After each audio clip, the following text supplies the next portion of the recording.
Police were busy clearing away dozens of motorcycles Monday evening from the parking lot of the Waco Twin Peaks restaurant, a reminder of Sunday's violent shootout between rival motorcycle gangs. They ruled the highways like kings until they crossed the wrong empire. The Hells Angels had faced rivals, cops, and wars of their own making, but nothing prepared them for what came next. When they tangled with the cartels, loyalty turned into currency and death came fast. We have seen evidence of this kind of coordination between criminal organizations, whether it's drug traffickers, organizations such as the Hells Angels. 5 bullets ended Mathieu Belenger. Wayne Schneider's betrayal ended worse. Each story bled into the next, a trail of power, pride, and revenge. But the last fall was different. Greed didn't just destroy a man, it shattered the brotherhood. Number 10. The execution of Mathieu Belenger. The sun had barely risen over Playa del Carmen when death came riding on 2 motorcycles. By the time the first shouts echoed through the street, 39-year-old Mathieu Belenger's life had already ended. The man who once connected the Canadian underworld to Mexico's drug empires had met the kind of death that only comes for those who fly too close to power. Belenger had lived fast, but not carelessly. Back in Canada, his name carried weight in the world of organized crime. He had built an intricate network that joined cartel supply routes from South America to the drug markets of Montreal and Toronto. The money was endless, but so were the enemies. When the authorities caught wind of his activities, the walls began to close in. He was soon wanted by the Sûreté du Québec for illegal possession and negligent use of firearms. Instead of facing the charges, he disappeared. With his partner, 33-year-old André-Anne Vignola Sullivan, and their 3 children, Belenger fled across the border. The family settled in Playa del Carmen, living under false Mexican identities. From the outside, they looked like another foreign family enjoying the tropics. Behind closed doors, Belenger kept his operations alive, moving cocaine shipments through the same channels he had once controlled in Canada. For nearly 2 years it worked, but success in that world never lasts. Something went wrong. Maybe it was greed, mistrust, or a business deal that turned sour. Whatever it was brought enemies to his doorstep. On the morning of December 21, 2024, Belenger followed the same routine he had followed every day. He went to the gym, lifted weights, and left looking calm and confident. Moments later, he climbed into his luxury Jeep SUV. That was when 2 men on motorcycles appeared. They didn't hesitate. Within seconds, shots were fired, each one placed with precision. 5 bullets tore through his skull, ending his life instantly. The shooters vanished before anyone could react. When police arrived, the scene told a clear story. Over a dozen shell casings surrounded the SUV, a pattern too deliberate to be random. Whoever planned the hit wanted no mistakes. Investigators quickly connected the murder to the drug trade. Investigators believed he may have betrayed his partners, either by skimming profits, failing to deliver a shipment, or secretly trying to start his own network. Each theory pointed to one conclusion: he had angered the wrong people. In the cartel world, there are no second chances. Trust is paid for in blood, and loyalty has an expiration date. Belenger's execution was more than revenge. It was a message. It told every smuggler, every dealer, that betrayal would never go unanswered. For 2 years, he had escaped the reach of the law. But the cartels are not the law. They are far more efficient. And in Playa del Carmen, surrounded by sunlight and tourists, their justice arrived without warning. Number 9. Wayne Schneider. The streets of Pattaya had seen violence before, but not like what happened to Wayne Schneider. 37-year-old Schneider had once been at the top of his game. A high-ranking figure in the Hells Angels Pattaya chapter, he moved between Thailand and Sydney with ease, using his position to help build bridges between biker networks and drug trafficking groups across Asia. Years earlier, he had escaped Australia after police raided 2 meth labs linked to him in Narellan and Catherine Fields. That was in February of 2012, and his sudden disappearance left investigators guessing. Pattaya, known for its wild nightlife and loose law enforcement, became his new base. For years, the city had served as a meeting ground for Australian crime syndicates trying to take their place in Southeast Asia's booming meth market. Schneider was no exception. He thrived in the chaos, protected by influence, money, and fear. But even in a city where corruption was currency, his luck had limits. In the early hours of November 30th, 2015, a group of 5 men waited outside his house.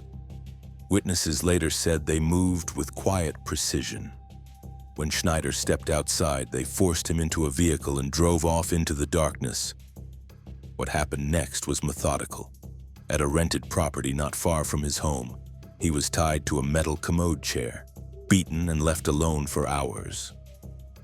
By the time they returned, he was already dead.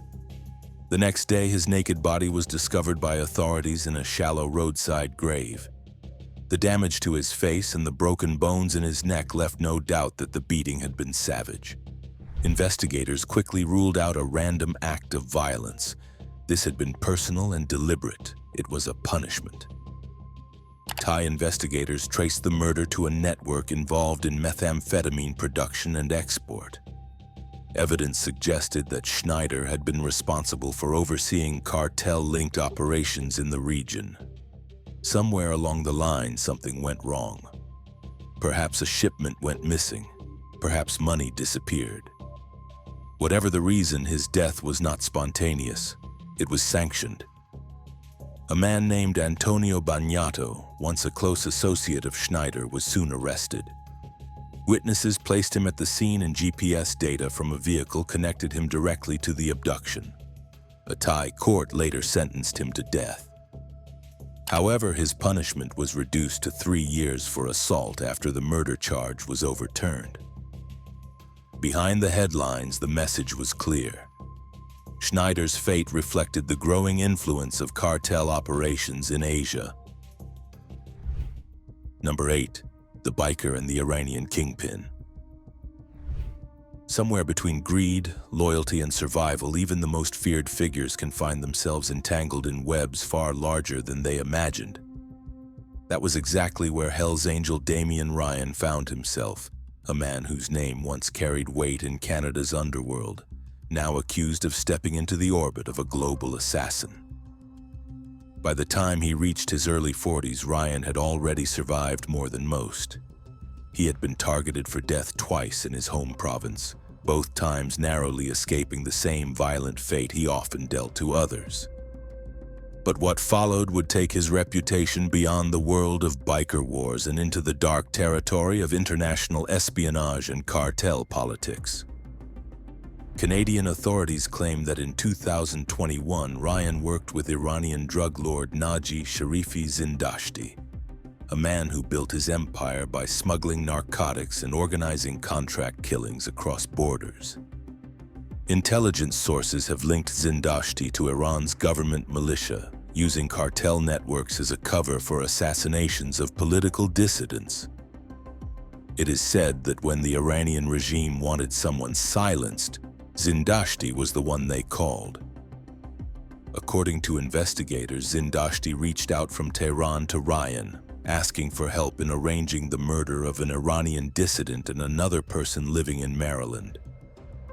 Ryan, in turn, contacted Adam Pearson, a known associate who is now serving time in prison. Together, they allegedly plotted a job that was as political as it was criminal. The assassination never happened, but the plan itself was enough to pull Ryan into a storm that would shake even the most hardened circles of organized crime. Before his connection with Zindashti came to light, Ryan had already made a name for himself within the Hells Angels. He started in Ottawa as part of the Nomads chapter, but internal disputes led to the group being disbanded. The Angels later relocated him to Greece, where he joined the Attica chapter. Experts believe this move was not a promotion, but a form of protection. Word in the underworld was that Ryan had angered the wrong people, and keeping him overseas was the safest way to prevent another attempt on his life. Ryan's network stretched deep into the Middle East. He had close ties with several Iranian-Canadian gangsters, including Omid Tavili, who famously escaped from a pre-trial jail in 2007 and has been missing ever since. Ryan was also seen multiple times with Siavash and Sahand Askari, brothers who later fled to Iran. Sahand is still wanted in Canada for the attempted murder which occurred back in 2015. That same year, Ryan had a brush with death inside Vancouver International Airport. He was meeting with Thomas Duong, one of Sahand's co-accused, when a man disguised in a burqa approached. The gunman, Noah Ferguson, aimed his weapon at Ryan, but the gun jammed. Ryan bolted for his life as Ferguson escaped, later pleading guilty to attempted murder. It was a close call that showed how volatile his world had become. By 2021, police publicly identified Ryan as one of several key figures in the ongoing gang war, warning citizens to stay away from him. Within months, he was arrested on drug and weapons charges tied to an international smuggling operation. In addition, he was charged with conspiracy to commit murder for hire, a crime that can lead to a decade in prison even if no one is killed. His story reveals something deeper about the Hells Angels' growing entanglement with cartels. Once feared for their independence, they now operate in a global network where alliances can turn deadly overnight. And as Ryan's partnership with Zindashti shows, crossing paths with the wrong cartel can transform even the most powerful biker into a pawn in someone else's game. Number 7. The downfall of Jimmy Cornoyer. Under the bright lights of New York City, one man built a billion-dollar empire hidden in plain sight. His name was Jimmy Cornoyer, a French-Canadian who lived fast, spent big, and outsmarted nearly everyone until his world collapsed. To some, he was known as the King of Pot. To others, he was simply the man who brought together the Hells Angels, the Rizzuto and Bonanno crime families, and even the Sinaloa cartel. His downfall showed how even the most powerful criminals can end up on the wrong side of those they once called partners. Cornoyer's operation began in the late 1990s and grew into one of the most complex drug networks in North America. From his base in Montreal, he created a web of connections that stretched across borders and continents. He worked with the Hells Angels to move marijuana from British Columbia into New York through Native American reservations in upstate New York. Once the cash flowed back, it was sent to California to buy cocaine directly from the Sinaloa cartel. The profits returned to Canada, where the Rizzuto family sold the product and reinvested in his growing empire. It was a perfect system, until it wasn't. For years, Cornoyer lived like an untouchable man. He drove luxury cars, threw lavish parties, and handled his business through layers of trusted men. He refused to touch the drugs himself, using others to handle every shipment and deal. Yet behind his charm was a dangerous streak. He reportedly set aside $2 million to eliminate anyone who betrayed him. That level of paranoia, combined with his growing fame, would eventually expose him. The investigation into his empire began in 2007, sparked by an unexpected source, a former girlfriend of one of his New York dealers. She walked into a Drug Enforcement Administration office and gave agents their first real lead. Within months, the task force had arrested one of his associates and turned him into an informant. That man revealed Cornoyer's alias, Cosmo, and from there the agents began connecting the dots. As the investigation deepened, more people were flipped. One was Kenneth Cree, a Native American trafficker who helped agents trace connections to Cornoyer's Los Angeles contact, Alessandro Taloni. The walls closed in further when another dealer unknowingly led agents to a money launderer in Brooklyn.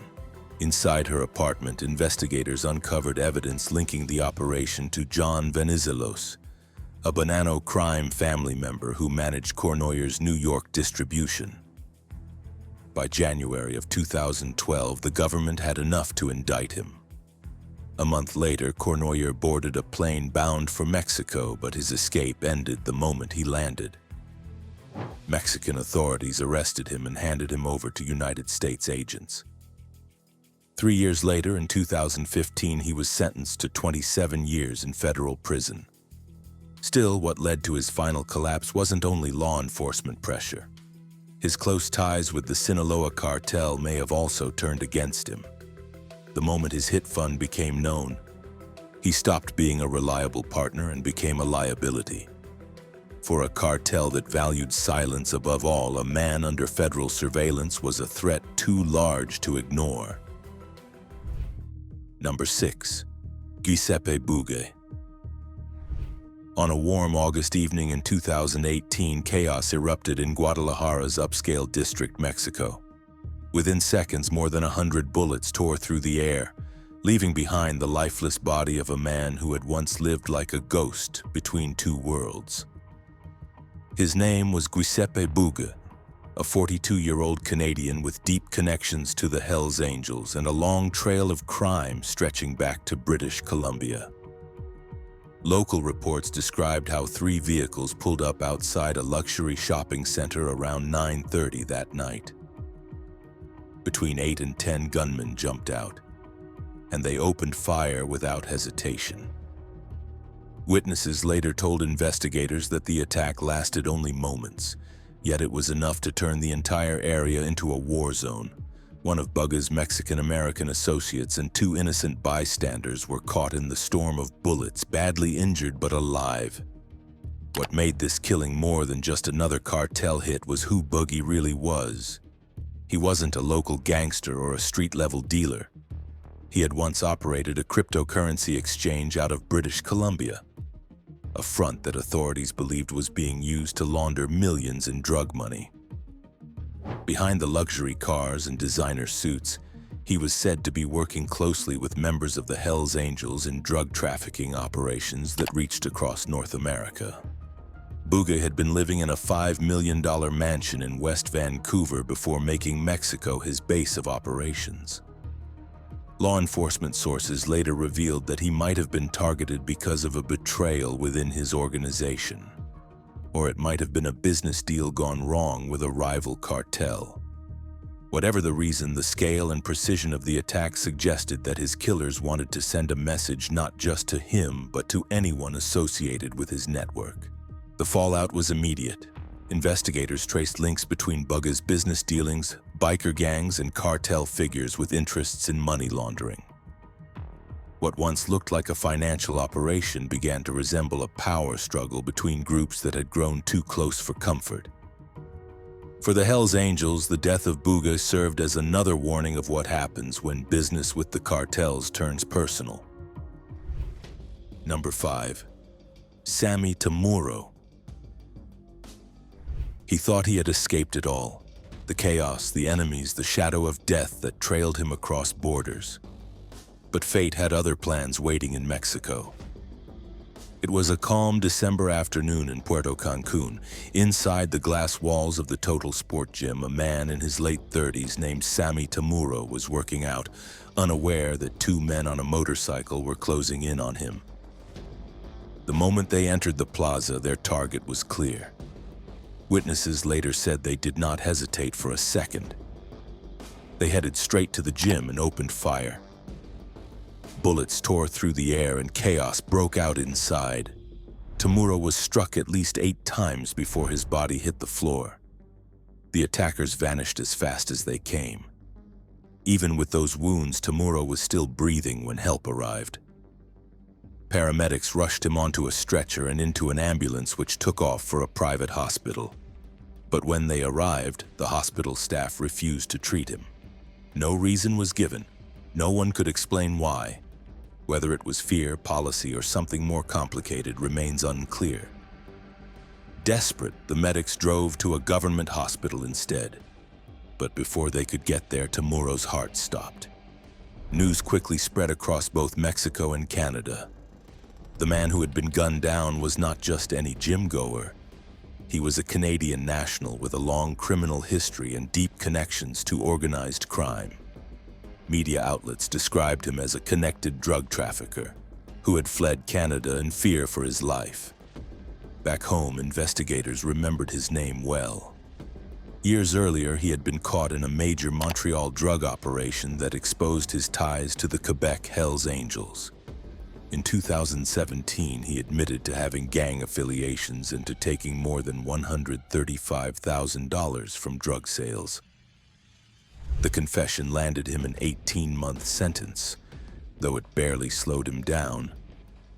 By 2023, Tamuro was on the run again, this time trying to stay ahead of a convicted hitman who had started working with Canadian police as an informant. Authorities believe Tamuro left the country the moment he realized the walls were closing in. But Mexico offered no escape. His connections couldn't save him, and his enemies didn't forget. His death marked another bloody page in the silent war between bikers and cartels. Number 4. Robert Din and Thomas Cherucara. The calm of a sunny afternoon at the luxurious Hotel Xcaret in Playa del Carmen was shattered by the sound of gunfire.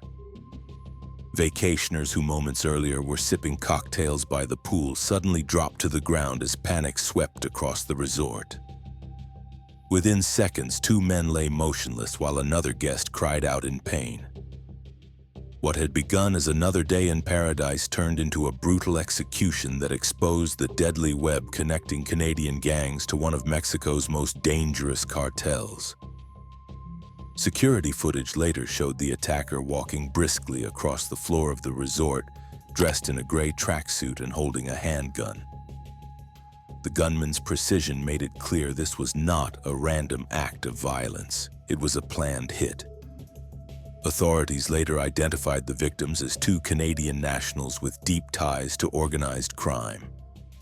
The first, Robert Din, was a well-known figure in the Canadian underworld. He was wanted back home for laundering millions of dollars in drug money for a Vietnamese crime syndicate. Investigators had spent years tracing his operations, which reportedly stretched from the southern United States up through northern Canada.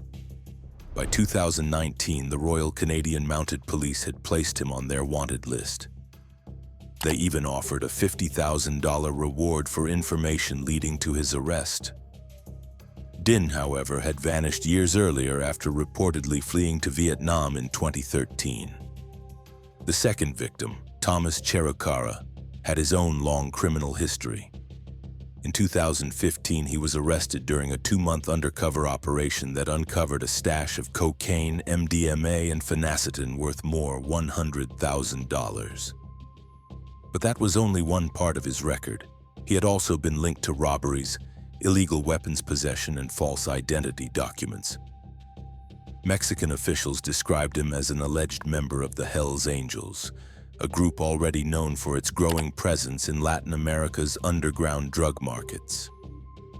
Investigators believe the attack was ordered by the Jalisco New Generation Cartel. Sources within Mexican law enforcement reported that both men owed the cartel a massive debt related to weapons and drug trafficking. It was money the cartel intended to collect one way or another. What made the case even more shocking was the discovery that a nanny hired by Din to care for his children during the trip was allegedly involved. Authorities accused her of helping the hitman track her employer's movements within the resort. The attack sent a clear message: even high walls and private security cannot protect those who cross the wrong people. Number 3. Douglas Kendall and Jeffrey Ronald Ivans. It was the early hours of September 27, 2009. 2 Canadians, Douglas Kendall and Jeffrey Ronald Ivans, were relaxing inside their apartment in Puerto Vallarta when bursts of gunfire shattered the calm. They stepped out to see what was happening, unaware that the danger was already at their doorstep. Within moments, both men were shot multiple times. Investigators later counted at least 15 shell casings scattered near their bodies. Ivans was found by the pool, chased and executed by one of the shooters. Kendall was shot in the head as he tried to flee. The attack was clean, fast, and deliberate. Local police immediately linked it to organized crime.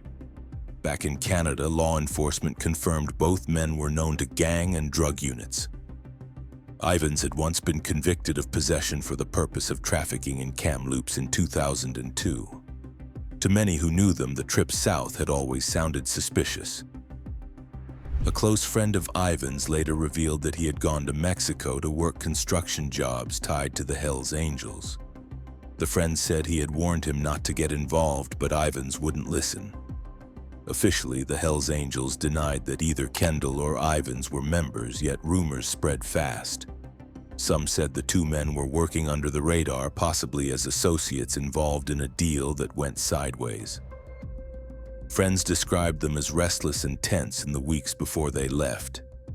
Whatever had brought them to Mexico, it was clear they had walked straight into cartel territory, a place where one wrong move could mean death. Whether they were there on club business or personal greed, it didn't matter anymore. The rules in that world were simple. Betrayal or misstep was punished without mercy. As investigators pieced together the events, the message behind the killings became clearer. The Hells Angels had long pushed into cartel territory, but this time, the tables had turned. These weren't random killings, they were warnings. And this was only one of many times the Angels would find out what happens when you mess with the wrong cartel. Number 2. Luke Joshua Cook. When Luke Joshua Cook and his wife Cornoyer Wachapatak walked into Suvarnabhumi Airport, they had no idea that their trip would end not with a flight but with handcuffs. In December 2017, Thai authorities surrounded them before they could board their plane. Within minutes, the pair, both linked to the Hells Angels, were under arrest. What followed would expose one of the most ambitious drug trafficking plots ever attempted by members of the notorious biker group. Investigators revealed that the case went back to 2 years earlier. In 2015, Cook had allegedly tried to smuggle nearly $300 million worth of crystal methamphetamine into Thailand. The plan was to move it from China by sea and then distribute it to Australia, a country where drug profits are some of the highest in the world. Authorities said the operation involved 1/2 ton of meth, enough to supply organized crime networks for months. The street value alone placed it among the largest drug hauls in the region's history. Unlike small-time dealers, Cook wasn't some reckless thrill seeker. He was known as a calculated operator with ties reaching across continents. His position within the Pattaya chapter of the Hells Angels and his close connections to Sydney made him a key player in an expanding criminal network. Reports from Thai officials claimed that the biker gang had paid him around $10 million to ensure the shipment made it through. The sum showed how vital the job was and how catastrophic failure would be. The logistics were daring. Using a yacht to transport drugs across international waters was both clever and risky. The sea offered flexibility, fewer inspections, and the illusion of a harmless sailing trip. But somewhere along the journey, something went wrong. The meth never reached its destination. Authorities traced the route, piecing together fragments of information until Cook and his wife were identified as central figures. In November 2018, both were sentenced to death for attempting to traffic the drugs. Yet the story did not end there. Years later, doubts began to surface. Legal experts questioned the reliability of the evidence used against the couple. Rumors even spread that the failed operation had angered powerful partners in Mexico's cartel networks, who allegedly arranged for the bikers to take the fall. If that was true, it meant Cook's downfall wasn't just bad luck, it was betrayal from inside the same criminal system that had once trusted him. After nearly 4 years behind bars, the Thai court overturned their convictions in September 2021, ruling that the case had been built on weak and unreliable evidence. They were released immediately, Still, the damage was done.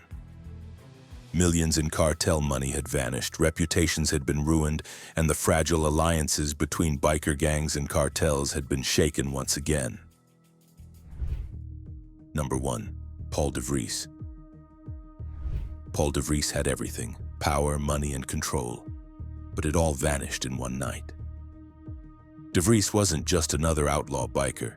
He was the ruthless and feared president of the Hells Angels Nomads chapter in the Netherlands, known for his violent temper, sharp intelligence, and total lack of remorse. Those who knew him described him as a man who enjoyed killing just for the thrill of it. He had deep ties within the international biker network and connections that reached far beyond Europe. To outsiders, he was powerful and respected, but to those inside the club, he was unpredictable. A man capable of turning on his own if money or control were at stake. In 2000, Dere and fellow Hells Angel Henry Claassen partnered with a Colombian cartel to smuggle 300 kilograms of cocaine worth $3 million into Europe. The deal promised shared profits. Half for the Angels, half for the cartel, with small commissions going to intermediaries Angelo Diaz and Steven Chocolade. Claassen hid the drugs inside a diesel generator shipped from Curaçao to Brazil, then onward to the Netherlands. Everything seemed to be going according to plan until greed took over. Once the cocaine reached Dutch soil, Dere sold it all on the streets and kept every cent. The Colombians grew suspicious when they received no updates or payment. Claassen lied to buy time, claiming the drugs were still being distributed. But by April 2003, the cartel had lost patience. They sent an agent to Europe to demand answers. When nothing came, tensions exploded. The cartel accused the Angels of cheating them out of millions. Fearing exposure, Dere silenced the one man who could link him to the scam. On May 16, 2003, he strangled and dismembered Chocolade, dumping his remains into a canal. It was a brutal message to anyone who might talk. The murder sent shockwaves through the club. The Angels had a strict rule: no rip-offs in drug deals. Dere had broken that rule, putting everyone in danger. Colombian enforcers wanted their money, and Diaz was ordered to deliver results or die. By early 2004, Dere had spiraled out of control. He was abusing amphetamines, paranoid, and planning to purge his own chapter. He even forced his chapter to pay for his daughter's wedding. And this made things worse. His arrogance and greed had turned his brothers against him. On February 11, 2004, he attended what he believed was a mandatory meeting at their clubhouse in Oyersbeek. Instead, it was a trap. Witnesses later saw him thrown out of a second-story window before being dragged back inside and executed along with 2 of his men. Their bodies were buried near the same canal where Dere had dumped Chocolade's remains. What started as a cocaine deal had spiraled into betrayal and mass murder. The Hells Angels had crossed a line no outlaw club could afford to cross. They cheated a cartel. And when the cartels didn't get their revenge, the Angels delivered it themselves. In the end, every move against the cartels came with a price. Some paid in blood, others in silence. If you found this story as gripping as we did, make sure to like the video and subscribe for more untold stories that the world rarely sees. Thank you for watching. See you in the next video.